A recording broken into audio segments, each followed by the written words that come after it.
Welcome to the Depth Perception Podcast. We go in depth about the perceptions and misconceptions of optometry, which includes the business of optometry, social issues within optometry, and life as an optometry student. Coming straight from Dr. Jasdeep Singh Soni, Dr. Nadia Afghami, Dr. Douglas Akiti, and Svetlana Nunez. We hope you enjoy this episode. Well, all right, the pod is back, and we got some special people with us today. There's 5 of us, but you may recognize only a couple of us, maybe not. Maybe you could recognize all of us, but who do we got here today? Obviously, we got me, SV, and Dougie, but we got 2 other special people here. Who else we got here?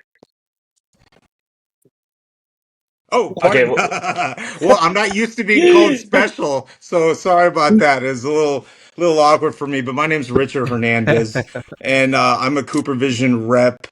I am actually really good friends and worked in tandem alongside one of our other special guests who's going to introduce himself in a second. So, Mr. Steven, you have the floor. I'm Steve Tester. I'm married to the missing podcast person. She's my wife, Dr. Nadia Afghami. I work myself in a couple of different locations, but I've been in the field for quite a long time doing different roles, whether it's doctors, sales rep myself, doing tech work, that kind of stuff. I love it. So we all were fortunate to kind of connect at your wedding. And before we get into that, today's topic, we're going to talk about how to talk to reps, the important parts of developing a relationship with reps. But talk about Steven, yours and Richard's relationship, how you guys met, and that kind of will lead us into the discussion here. It was love at first sight. Mm-hmm. Rich and I grew up very. Who did you marry? Don't tell Nadia that. No. Rich and I grew up in kind of the same area, but we didn't really meet each other. We went to the same college, but he was in the business side, I was in the science side. So we actually met up just randomly at one of the lens crafters I was working at. And he said, "Hey, I'm new in the area, new in the field. Would like to meet, your doctors." And we got a lunch set up one day, and it was like, "Hey, we need to do this more often." And he's been great ever since. So you invited him to your wedding. Actually, like Steve said, it was really a great relationship at first sight because we coincidentally had a lot of the same friends, and come to find that I used to actually go to some of his frat parties. We never knew each other at the time, but a lot of guys I went to high school were in his frat. So we spent a lot of time alongside each other and never knew it. So after we had our first lunch and, we kind of got into the thick of it, come to find, we had a lot more in common. And a lot other things, right, Steve, that, we kind of share a commonality over. We're not going to talk about it, but we've been friends ever since. And the funny thing is, Steve lives in a different state right now, but I would not change one thing about our relationship. I'm so happy and blessed to have met a friend like him who has just, been one of the amazing components of this job. So before we move forward, I want to know a little bit more about your guys' background. So, Richard, were you always CooperVision rep? What was that like? And then for Dr. Tester, what school you go to, what your optometry, school, jobs, all that. Okay, I'll start. So, I just actually hit my 3rd-year anniversary with CooperVision a couple weeks back. So, it's amazing how time flies, man. I'm aging like a president, but I'm trying my best to hold on. I had lots of years in sales in the medical sector. About 6 years prior, I also was a cold and flu rep for various upper respiratory products, and prior to that, I co-owned a sports beverage company for a couple of years as well. So my background's always been in sales, but over the past years, I've really kind of centered it to medical sales because for several reasons, I really love this career. And I worked in private practice for about 6 or 7 years as a tech, scribe, doing all the sales from the doctor side to the patient, that kind of stuff, billing, insurances, all that fun stuff. When I graduated, I had an opportunity to join Bausch & Lomb. So I worked in their corporate for a year, and then I graduated to being a field sales rep, doing exactly what Rich does. After a couple of years of doing that, I was like, I got to meet a ton of awesome doctors and staff and things like that. And I was like, I got to go back to my roots.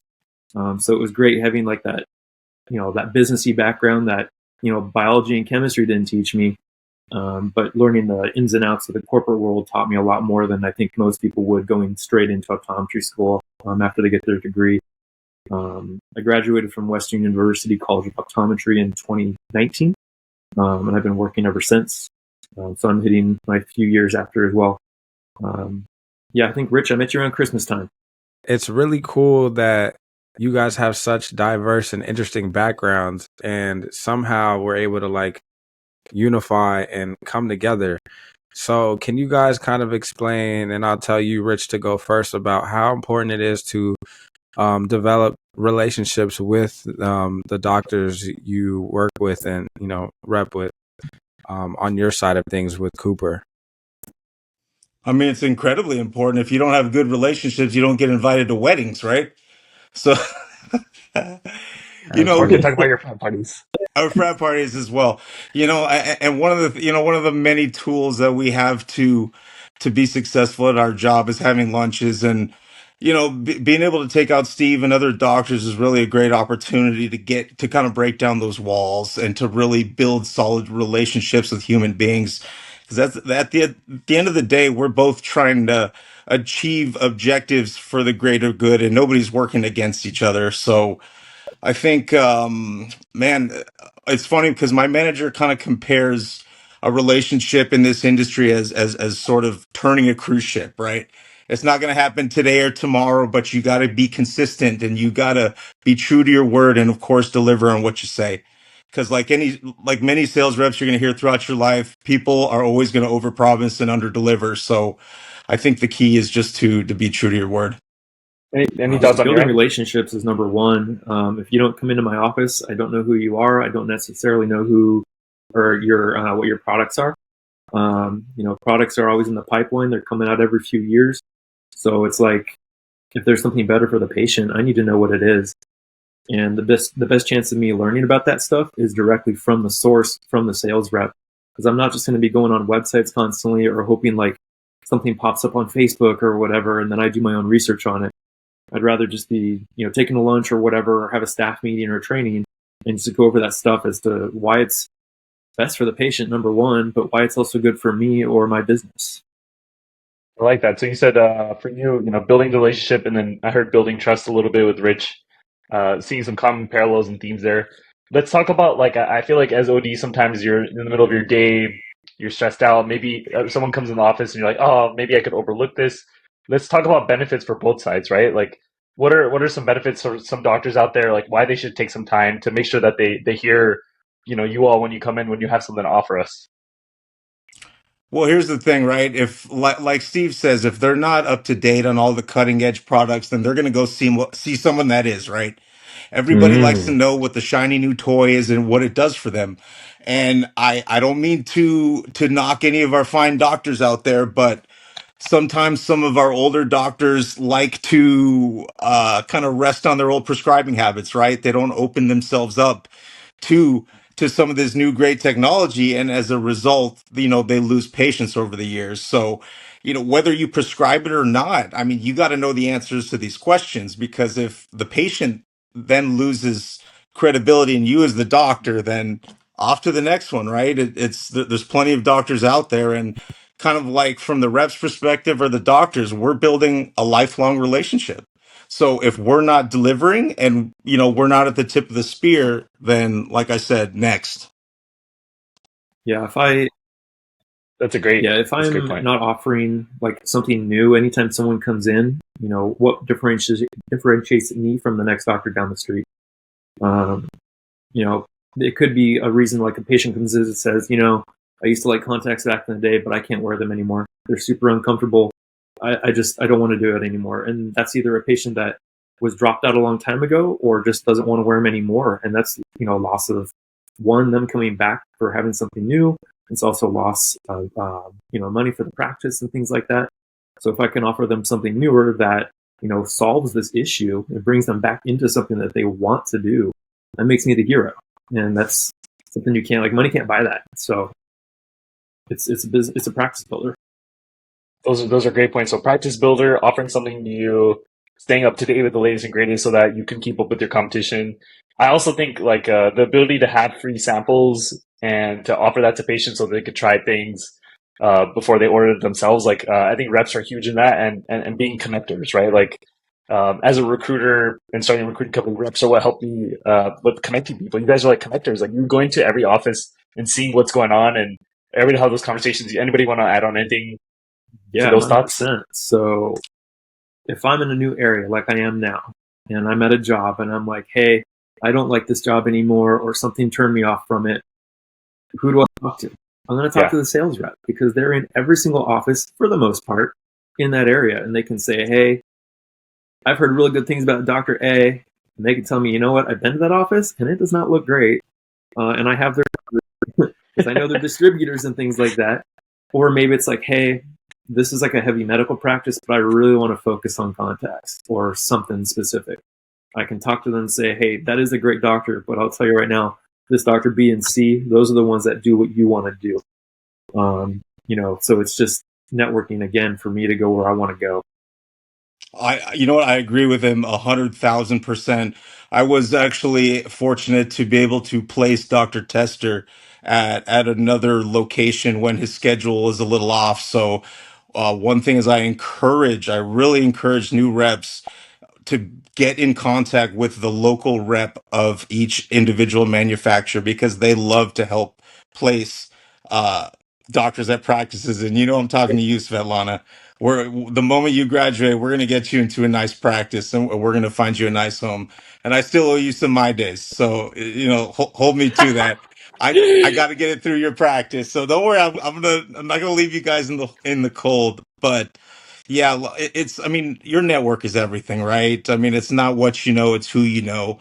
Obviously, you have to be the right person for the position, but at the end of the day, I mean, it's us. It's a very small industry. We all know each other, we all talk, and we help each other all the time. So, yeah, uh really thought is to be close to all of us. We all kind of serve an important function in the ecosystem, basically. Something that you said earlier really stuck out to me because I don't hear it often, but as an OD, it's like what is it? Lifelong learners. You're a lifelong learner. You're also a lifelong like relationship builder. And I think as a student, you don't think about that. Like as a student, you're kind of thinking about just your class, and you're like, okay, these are my people in my class, and I have to just deal with them and never see them again. And I like that's the student mentality. But then at the student mentality, we're not thinking, oh, one day I'm going to have reps coming into my office, or I need to build a good relationship with my reps, or I need to talk to my patients, but I also need to talk to reps, other ODs. Like the community is really small. So when, as a new doctor, going to be graduating soon, I'll be practicing next summer or fall, maybe. Give me some time. What's the best way for me to start building my relationship with reps? Like, I think our friendship came because we were at a wedding, having fun, but not everyone gets to have that opportunity. So what would you say, building trust, building a relationship? What do you guys think that's the best way to start that? What's some do's, some don'ts? What do you guys think? Well, I'd say at the primary practice that you work at, that's resource number one. I imagine that there will be a rep assigned to that practice. So I would just ask the head OD, say, hey, who's my XYZ rep? I really want to learn more about their portfolio and really learn how to be the most well-rounded doctor. And of course, these people are all going to be fighting for your attention, so they will bend over backwards to do anything to make you happy, because they see a future in you. They know that you're the next class coming through. And when you're able to really establish a relationship with a doctor at the ground level, it's priceless for both parties. Everybody gets to grow together and to see that beautiful tree blossom. Yeah, I would also say, like, don't be afraid or like shyish to reps that are aggressive. because those are the go-getters typically, and they're not always easy to deal with. But if you sit down and have an honest conversation with them and say, hey, this is the product I care most about, or this is what I want to learn most about, and tell me about the new one. And as opposed to them just walking in and shoving a bunch of paper in your face and saying, oh, this is the best one because, this study says it is. Like, that doesn't tell me a whole lot. But, using them for finding out what's good for them and what's good for you is also important for that kind of stuff. And one thing I could say is give everybody a chance, that's one thing I could say about our great friend, Dr. Tester here, is he listens to us all. He gives us all, a swing at the plate to really prove our best case and to prove that we can be the best to his patient population and, of course, the practice. So don't marry yourself to an idea or a lens family before you really get into the thick of the job, because we all make great stuff, right? At the end of the day, sometimes the difference is us. I hate to act like Superman without a cape here, but when we work so well in tandem with our practices, I mean, I hate to be dramatic, but we make magic. We at the end of the day, aside from serving our patients, we also got to keep those lights on, right?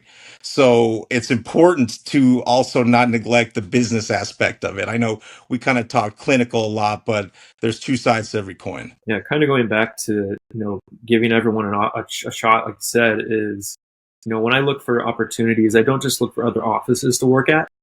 I look for maybe working for that company one day. So like when I was a sales rep, I had a list of doctors in the area that I could choose from that were on the payroll as long as they were working that day or whatever. I would take that doctor with me when I was a sales rep. Again, I wasn't a doctor at the time. I would take them to all the offices that I could that day, and I would throw a nice big dinner at the end for whoever could join. And guess what? That doctor gets paid a lot of money. It's consulting work. And that's once you do the bump and grind of the regular practice for a long time and you're happy with it, but you're like, hey, I want to try something new, or I want to jump into that corporate life a little bit.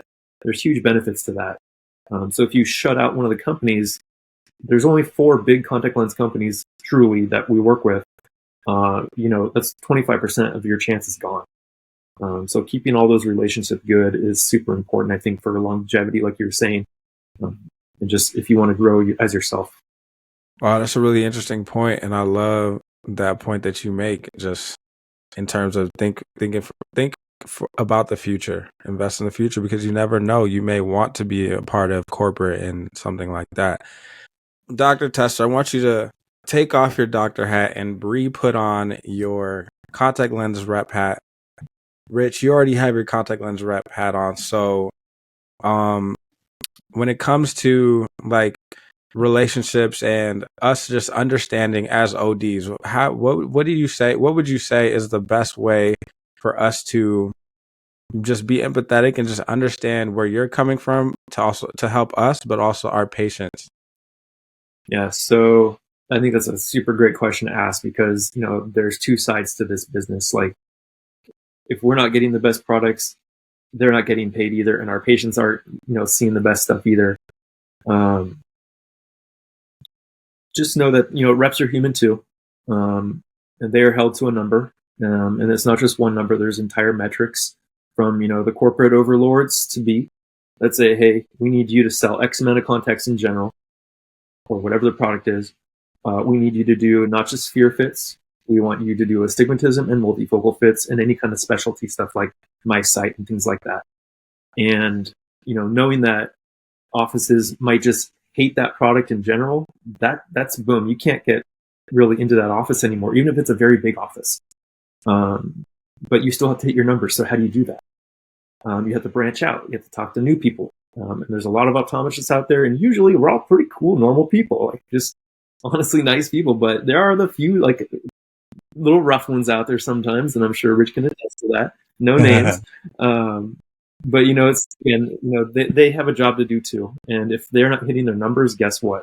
They get fired, and that's just the cold, honest truth about sales in general. So yeah, try to be nice to them. Don't let them burn you too much, but try to work with them. I think really it's important to, like Steve alluded to earlier, really manage expectations on day one. If you're not setting the relationship clear with your rep as far as what you want and what's important to you as a doctor, then you guys are going to spend a lot of time spinning your wheels, right? There's nothing worse than anybody in sales than a bobblehead, right? Somebody that's just agreeing with you and just shakes their head back and forth. So, I mean, that would be my number one advice to any new OD coming out in the field is do not be a bobblehead. Time is too precious. You have a patient that's waiting, in the other room. We got our next stop to go to. Let's just be real with each other. I mean, my kind of goal and mantra as a sales rep is just be the person that you want to deal with. Because I'm not the easiest person to deal with on the other side when it becomes the receiving end of it. So I think I try to kind of walk on eggshells and be as respectful as I can to the doctor, the patients, the practice, and everything in between. Because I mean that's what kind of breeds success in the long run. Yeah, and just to kind of go off on that too, like mutual respect is huge because when I first got into the field, I would go to these offices, hey, I'm Steve, it's nice to meet you, I'm your new rep. And then they immediately would be like, okay, we need you to return all these contact lenses. And I look at the boxes and they were expired by like 5-6 years. So it's like, why wasn't that taken care of before I jumped into here? And now when I return these boxes, my number is now negative. I now need to sell more to make up for that. And then when I look at the company's numbers or the doctor's office numbers, it's like, you weren't doing any business with me anyways. Like, help me help you, like I'm more than happy to have a conversation, but if you're just going to just come straight at me and say, fix this problem from years back, like that doesn't do me any good. And, you got to have that conversation first. And here's the problem. Like we have magic wands to make those problems go away. So we are more than happy to do that for you. But if, this is a two-way street, right? If you guys aren't going to work with us in a two-way business relationship, then, don't expect the favors on the way back.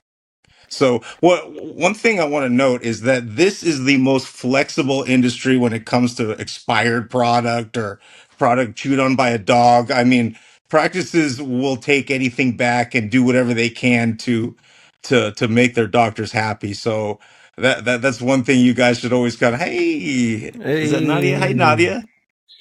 Who's that? A We second missed you. tester. Never met her before. I don't know. Is that Nadia's mom? Oh. Cut that out, guys.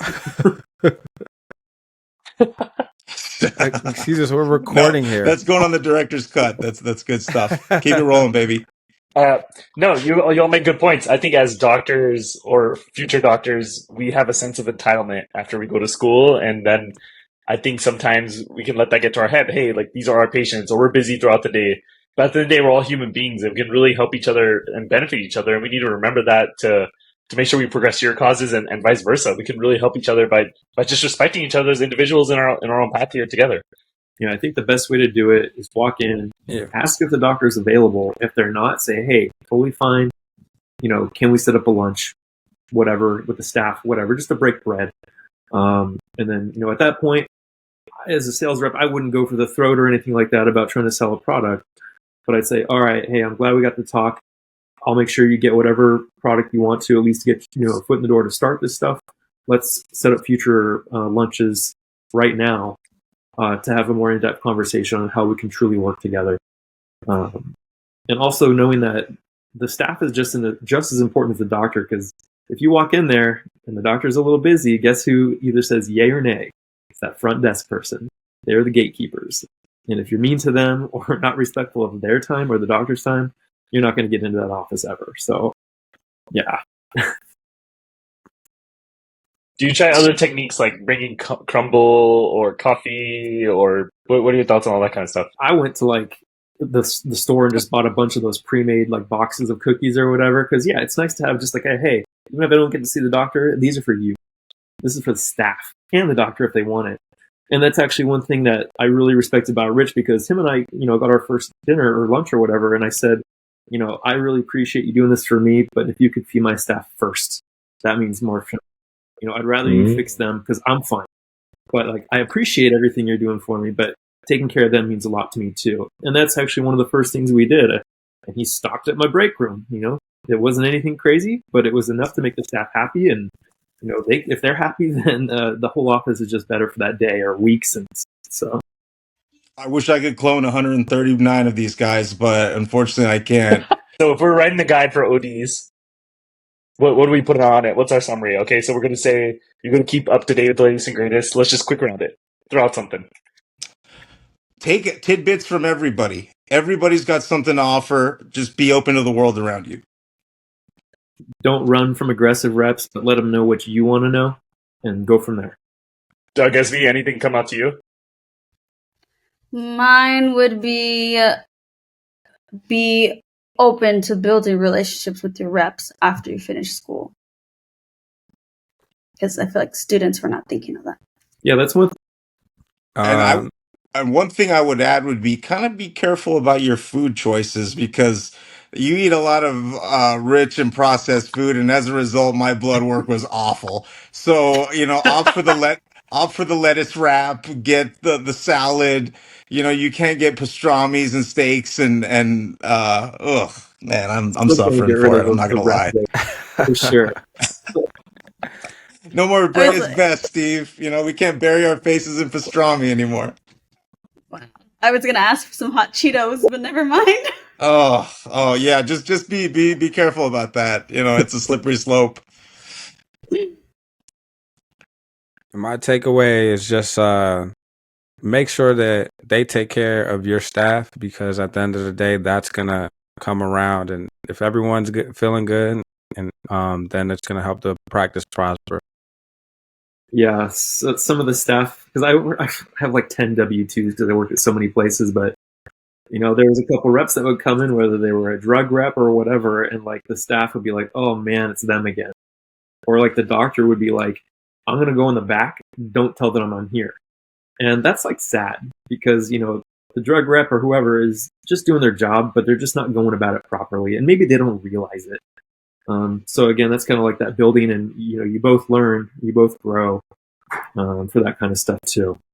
And do you feel sometimes, Steve, they just need to be kind of driven in the right direction of how they should be as their rep, and sometimes it's on the doctor to kind of pull the reins in a little bit, so these people don't become a nuisance in Yeah, the workspace. Because if there's nothing worse than a rep that, like you say, you have to jump into the office and turn off the lights when they come in. It should yeah, never be a situation like that, but it is, yeah. unfortunately, I at agree. times. The So nuisance rep is the worst rep. Even if they drop off food or whatever, it's like I don't care because I just don't want to hear from you anymore, and that's not good for the company either. But on the flip side, again, when I was that sales rep and I walked into some of those offices of those doctors that were just really aggressively rude to me because 25 years ago they got burned from some product that doesn't exist anymore from my company. I'm like, what do you want me to do? Like, hi, I'm Steve. I'm new. What? Help me learn. Like, I want to learn about you. Half the time when I took a doctor out, the first thing I says, I'm like, I don't want to talk about contact lenses. I want to talk about you. Are you married? Do you have kids? How long you been in practice? Getting to know them for them versus them as like a means to help my number in the end and how we could work together eventually. But yeah, it's really just being more human, I think, is the better way of putting it. Such a great perspective, especially from you being on both sides of it, and then talking about your relationship with Rich and how he's done such a great job and how you guys have blossomed a friendship out of really helping further each other's goals. So we as a podcast really want to thank both of you for taking the time out and coming out here and giving these tips, because this is going to be great value for anybody who's Any listening. day. pleasure's all mine. I'm so glad that this wasn't a vacation friendship, and that we were allowed to, bring the magic a little further. I know I talked to Dougie a couple times after I talked to you guys all, so we got to stay in touch. I don't want this to be done here. Come to Vision. Absolutely, No doubt. We'll have you we're back on. real friends now. Appreciate you guys. You guys are great. Thank you. We are. Yeah, if you ever have any questions, just ask. Hey guys, thanks for listening to the Depth Perception Podcast. Don't forget to like and subscribe on all of our platforms, including Spotify, Instagram, Google Podcasts, Apple Podcast. YouTube. Make sure you click that button. Double tap that. So you guys have no reason not to follow us and tune in to the next episode. Stop wasting time. Get in depth. Subscribe.